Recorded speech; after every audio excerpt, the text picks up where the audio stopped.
ፈተበየኑ ወሬ ሲመጣ አዳምጡት፣ አረጋግጡት፣ ትክክል ነው ወይ መዝኑት፣ እዛ ውሳኔን አስተላልፉ። አንድ ታሪክ አስታውሳለሁ። አንድ ሰው ለዓመታት እስር ቤት ውስጥ ገባ። ታስሯል። ሚስቱ ጋር ተራርቆ አልፎ አልፎ እየሄደች ትጠይቀዋለች። ልጅም ወልዶ ነበር። ልጁ አድጓል። ከዓመታት በኋላ የሰው ተፈታ። ሚስቱ ባሌ መጣ ብላ ፈንድቃለች። ቤተ ዘመድ ተሰብስበዋል። ከዛ ልጁም አባቱን ሲያየው አላወቀው በመልክ። አባቱ ያኔ ዓመታት እስር ቤት ቆይቷል። ፊቱ ተለውጧል። ባባዬ አንተ ነህ እንዴ አለው። አዎ አለው። አይ የኔ ባባ አንተ አይደለህም። የኔ ባባ ማለት እናቴ ማታ ማታ አቅፋው ምተኛ ነው አለ። ተበሳጨ። ለማረጋገጥም ለራሱ ድል አልሰጠም።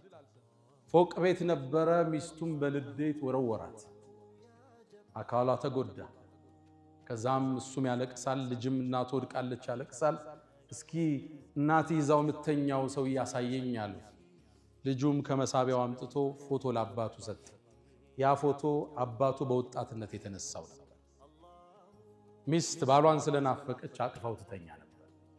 ያ ነው የሱ አባት። አሁን ፊቱ ተቀይሯል፣ አላወቀው።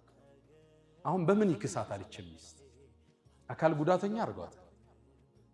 እሱን ናፍቃ ነበር ይዛው ምተኛ።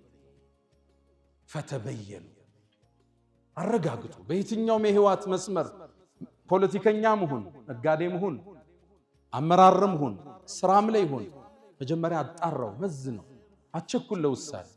ለምን ይሄን አረክ ብለህ ጠይቀው። ማብራሪያ ከሱ ተቀበል። ምናልባት ምክንያቱ ካንተ በላይ ሊያሳምን ይችላል።